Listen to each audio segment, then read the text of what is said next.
안녕하십니까. 저는 금융위원회 금융정책과장 변재호라고 합니다. 소중한 감사합니다. 소중한 포럼에 초대해 주셔서 감사드립니다.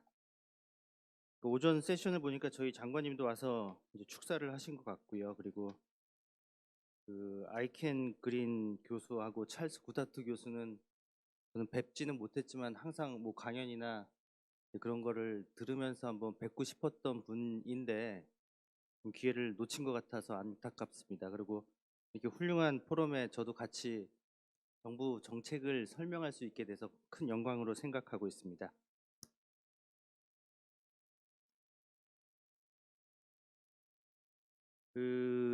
저는 오늘 이제 여러분들이 많은 뭐 시장 분석이나 여러 가지 이야기들을 해주셨고, 그리고 저 뒤에 이어서도 많은 분들이 이야기를 해주실 것이기 때문에 이제 금융 정책을 중심으로 해서 말씀을 드리겠습니다. 특히나 이제 최근 이 다양한 변수들이 돌발 변수들이 이제 발생하면서 금융시장 상황이 많이 불안해지고 있는데요.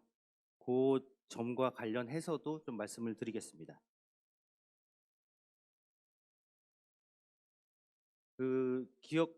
다 기억을 하시듯이 현재 세계 각국은 코로나 이후에 급격한 물가 상승에 대응하기 위해서 금리를 공기업적으로 인상을 해오고 있었습니다. 미국은 2022년 3월 0.25%이던 기준금리를 빅스텝과 자이언 스텝을 거쳐서 1년 만에 4.75%까지 급격히 인상한 바 있고요. 그리고 유럽 또한 최근에 이제 크레딧 스위스 위기에도 불구하고 3월 17일 날 50bp를 인상하는 등 기준금리가 3.5%까지 인상되었습니다. 다른 나라에 비해서 먼저 금리를 인상한 우리나라의 경우에는 2021년 8월부터 10번에 거쳐 0.5%에서 3.5%까지 금리를 인상한 바 있습니다. 그 결과 인플레이션이 전반적으로 완화되어 가는 모습을 보이고 있습니다. 하지만 여전히 잡힐 듯 말 듯 고삐를 잡아채기 힘든 스티키 인플레이션이 나타나고 있는 상황입니다. 이러한 상황에서 일부 취약 은행들의 유동성 위기가 나타났습니다. 각국 정부와 중앙은행 그리고 금융당국은 신속하고 과감한 조치를 실시하고 있습니다. 먼저 미국의 예금보험공사 FDIC는 실리콘밸리 은행과 시그니처 은행의 뱅크런이 발생한 이후에 기존 예금보험 한도와 무관하게 전액 예금 보호를 선언한 바 있습니다. 미국 연준 또한 BTFP라는 새로운 프로그램을 도입을 해서 은행권의 유동성을 공급을 하고 있고요. 미국의 11대 대형 은행에서 퍼스트 리퍼블릭 은행에 대한 300억 달러 규모의 예금을 예치하는 등 민과 관이 모두 힘을 합쳐서 위기에 대응을 하고 있는 상황입니다.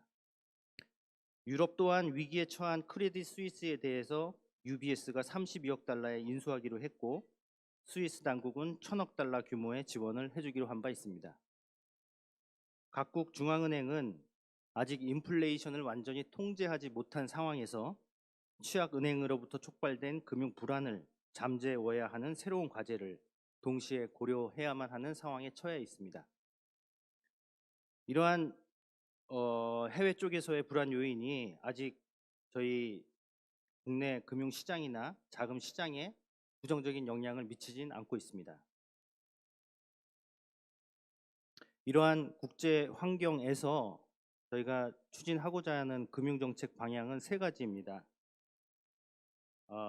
이제 인플레이션 완화를 위한 통화 긴축이 아직 끝나지 않은 상황이기 때문에 금융정책은 통화 긴축에서 발생할 수 있는 금융 불안과 취약계층 부담 가중을 완화하는 방향에서 정책을 추진할 계획입니다. 먼저 현 시장의 상황을 고려해서 금융시장 안정에 중점을 두고, 둘째로 복합 위기 속에서 어려움을 겪는 실물 민생 경제에 대한 지원을 강화해 나가는 한편 시장이 불안한 가운데서도 금융산업 육성을 위한 노력을 게을리하지 않겠다는 세 가지 정책 방향입니다. 총 12가지 과제에 대해서 설명을 드리겠습니다.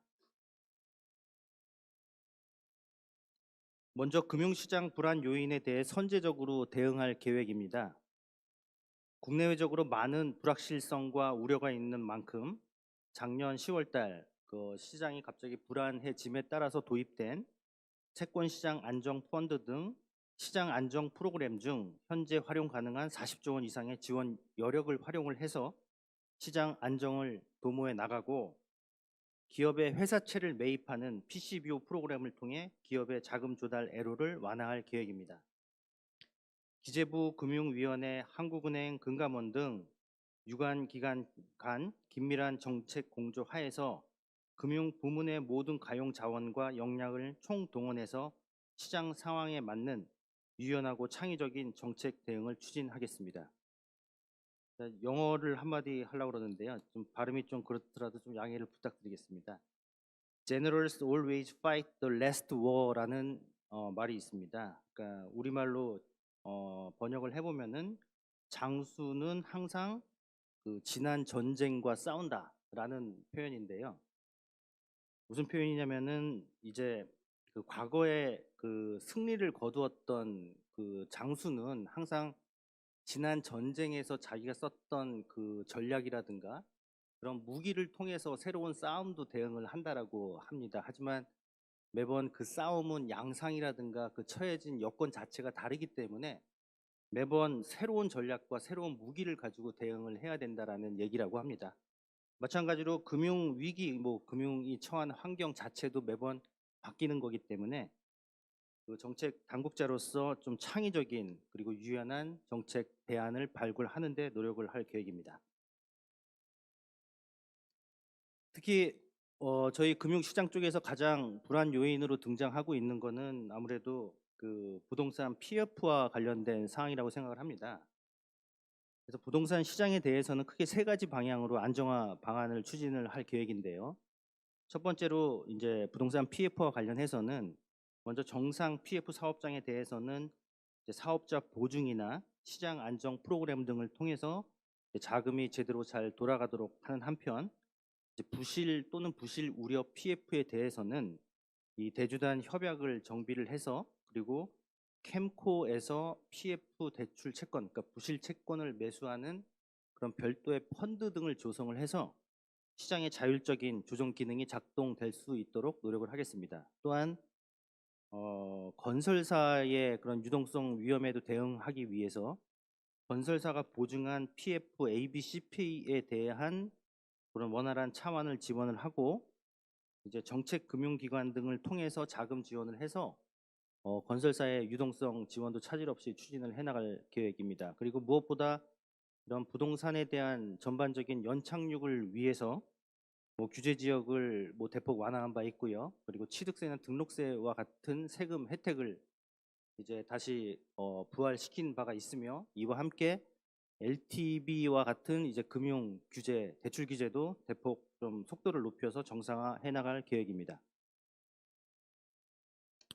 다음으로 기업이 이제 그런 고금리나 이제 대외 환경 변화에 따른 그런 부정적인 영향을 크게 받지 않도록 기업의 부실 확대를 방지를 하고, 또 그 부실이 금융권으로 이제 전이되지 않도록 건전성 관리를 철저히 해나갈 계획입니다. 신용 위험 평가 제도와 패스트 트랙이라는 이제 지원 프로그램을 재정비하고, 올해 일몰되는 채권단 워크아웃 절차를 규정한 기업 구조조정 촉진법도 연장을 추진할 계획입니다. 또한 자본시장을 통한 민간 주도의 경영 정상화를 지원하기 위해서 금년에 1조 원 규모의 기업 구조 혁신 펀드를 추가 조성할 계획입니다. 기업의 부실이 금융회사로 부실로 이제 이어지지 않도록 업권별로 선제적인 자본 확충과 대손 충당금 적립 확대 등 건전성 강화를 유도해 나가는 한편, 예보기금을 금융회사 유동성 지원에 선제적으로 활용할 수 있도록 금융 안정 계정도 조기에 설치해서 가동할 계획입니다. 다음으로 현재 처한 어려움을 극복하는 노력과 함께 이제 경제 전반의 성장 동력을 확충하는 데도 금융 지원을 계속할 계획입니다. 올해 정책 자금 공급은 총 205조 원 이제 공급을 할 계획이고요. 이를 통해서 신성장 4.0, 수출 5대 강국 도약을 뒷받침해 나갈 계획입니다. 또한 ESG와 녹색 분야 기업에 대한 정책 자금도 2022년 4.4조 원에서 5.8조 원으로 늘릴 계획입니다. 금융 긴축기에 자금 조달에 어려움을 겪고 있는 유망한 벤처 혁신 기업에 대해서도 민간 모험 자본이 원활하게 공급될 수 있도록 일반인들도 비상장 벤처 기업에 투자할 수 있는 기업 성장 집합 투자 기구를 만들고 비상장 주식 거래 활성화를 위해 거래소와 유사한 비상장 주식 거래 플랫폼을 제도화해 나갈 계획입니다. 다섯 번째 과제는 이제 소상공인 중소기업 지원과 관련된 사항입니다. 최근 어려운 경제 여건 때문에 경영 애로와 자금난에 시달리고 있는 소상공인 분들과 중소기업에게도 지원을 강화해 나갈 계획입니다. 먼저 작년에 시행한 코로나 피해 자영업자 소상공인 금융지원 패키지를 보완해 나갈 계획입니다. 자영업자에 대한 저금리 대환 프로그램의 적용 대상과 이용 한도를 확대하고 희망 플러스 신용대출의 2차 보전과 새출발 기금의 지원 효과도 높이도록 할 계획입니다. 또한 코로나 이후에 고금리 고물가로 어려움을 겪고 있는 중소기업에 대해서는 중소기업부와 함께 80조 원 규모의 종합금융 지원 방안을 마련한 바가 있습니다. 이를 차질 없이 지원해 나갈 계획입니다. 여섯 번째는 이게 젊은 분들이 많이 좀 관심이 있으실 텐데요. 이제 금리 인상 또는 주택 가격 하락에 따라서 이제 주거 금융 애로를 완화할 계획입니다. 이 변동 금리보다 낮은 고정금리 전세 대출 상품을 제공을 하고 부동산 급등기에 도입된 전세 대출 보증과 보증금 반환 목적의 대출에 대한 과도한 규제를 정상화해 나갈 계획입니다. 그리고 지난 1월 30일부터는 저희가 특례 보금자리론을 공급을 하고 있습니다. 총 40조 원 정도를 목표를 하고 있고요. 불과 한 2달 만에 한 절반 이상이 소진이 됐습니다. 앞으로도 차질 없이 지원을 계속할 계획이고요. 그리고 이 기존에 이제 대출을 받으신 분들이 갑자기 높아진 금리 때문에 이제 상환 부담이 커진 거에 대비해서 좀 만기를 좀 늘려서 이제 상환 부담을 줄이는 대환 대출이나 아니면은 원리금 상환 자체를 좀 미룰 수 있는 그런 채무 조정을 좀 더 원활하게 지원을 해서 상환 부담이 경감될 수 있도록 지원을 할 계획입니다.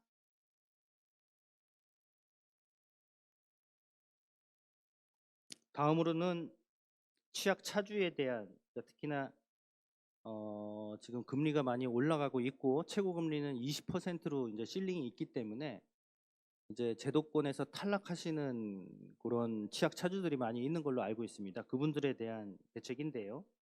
먼저 정책 서민 금융 공급 규모를 10조 원으로 확대를 하고 그리고 소액 대출을 받지 못해서 불법 사금융의 늪에 빠지는 것을 방지하기 위해서 최대 100만 원의 이제 긴급 생계비 지원을 계획하고 있습니다. 그러니까 뭐 100만 원이다라고 하면은 어떻게 보면은 작은 돈이고 어떻게 보면 되게 큰 돈인데요.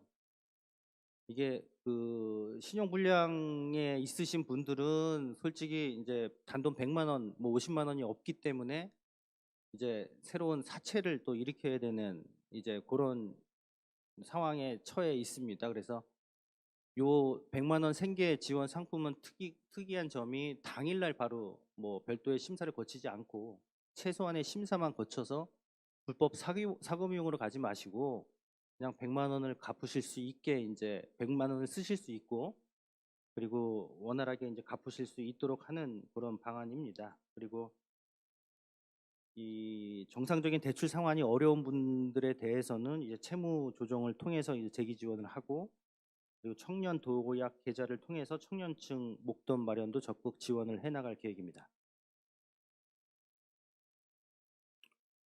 12가지 과제 중 8번째 과제입니다. 최근 민생 경제가 어려움에 따라서 금융 범죄와 금융 사기가 늘어나고 있습니다. 이 가상 자산을 이용한 보이스피싱의 피해 그리고 전환 사채를 이용한 불공정 거래 그리고 불법 주식 리딩방에 대한 사전 차단 그리고 사후 구제 방안을 마련을 하고 불법 사금융 그리고 금융범죄 대응을 위해서 금감원, 경찰, 검찰 등 유관기관과 정보 공유와 협력 그리고 공동 조사를 더욱 활성화해 나가서 대응할 계획입니다. 9번째 과제입니다. 금융산업이 혁신을 통해 글로벌 경쟁력을 가질 수 있도록 계속 노력을 할 계획입니다. 디지털 금융 환경에 맞지 않는 규제는 과감히 개선하고 금융, 비금융, 융복합 신상품 서비스의 출현을 유도해 나갈 계획입니다. 최근 금융산업에 등장한 빅테크에 대해서는 새로운 규율 체계를 정비를 하고 금융 보안 규제도 원칙 중심의 규율 체계로 재편해 나갈 계획입니다. 또한 국내 금융회사들이 더 넓은 해외로 진출할 수 있도록 우리가 경쟁력이 있는 신용정보나 지급결제 등 금융 인프라를 신흥국에 수출을 하고 핀테크 기업의 해외 진출도 적극 지원을 해 나갈 계획입니다. 또한 관계부처와의 협력을 통해서 글로벌 금융회사의 유치를 위한 지원 방안, 제도 개선도 적극 추진해 나갈 계획입니다. 다음으로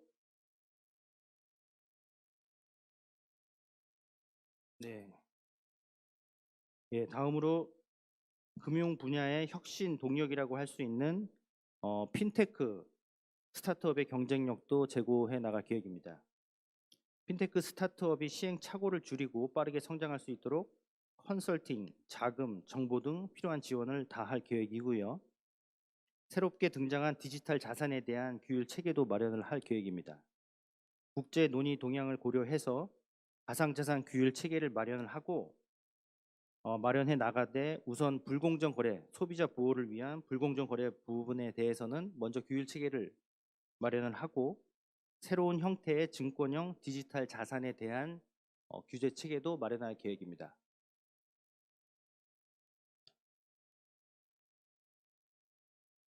자본시장 선진화를 위한 노력도 계속해 나갈 계획이고요. 이를 위해서 외국인 ID 제도 등 외국인 투자를 어렵게 하는 제도를 이제 폐지를 하고 상장사에 대한 영문 공시도 단계적으로 확대를 해 나갈 계획입니다. 배당 정보를 미리 알고 기업에 투자할 수 있도록 주주 친화적인 배당 제도를 만들어 나가는 한편 대량 보유 보고 의무, 그러니까 5% 보고 위반 시 제재를 강화하는 등 상장 기업의 경영 투명성도 제고를 해 나갈 계획입니다. 마지막으로 자본시장 투자 저변 확대를 위해서 공모 펀드의 경쟁력 제고 방안과 개인의 채권 투자 확대 방안도 준비를 해 나갈 계획입니다. 이제 마지막 과제입니다. 마지막으로는 이제 소비자 보호와 관련된 사항인데요. 이 소비자 신뢰와 소비자 편익 증진이 결국은 금융 발전의 기초라는 그런 의식이 확산될 수 있도록 철저하게 준비를 해나가겠습니다. 금융 사고를 방지하고 CEO 등 임원 선임에 관련된 절차적 합리성과 투명성 확보를 하고 금융회사 내부 통제 및 지배구조 관련된 제도도 정비를 해나갈 계획입니다. 연금 저축에 대해서는 여타 연금과 별도로 예금자 보호 한도를 추가로 적용하는 한편 온라인 원스톱 대출 대환 인프라와 실손 보험 청구 선진화를 위한 노력들을 지속함으로써 국민들이 보다 편리하게 금융 생활을 할 수 있도록 지원을 해나갈 계획입니다. 최근 인플레이션 그리고 금리 인상, 금리 인상, 금융 불안 등 이제 다방면에서 발생하고 있는 어려운 그런 요소들에 대해서 이 경제 주체들이 각자 도생하지 않고 상생하고 또 도덕적 해이 우려가 없는 튼튼한 금융 안정을 위해서 계속 금융 정책을 추진해 나갈 계획입니다. 앞으로 많은 성원과 지원을 부탁드리겠습니다. 예, 감사합니다.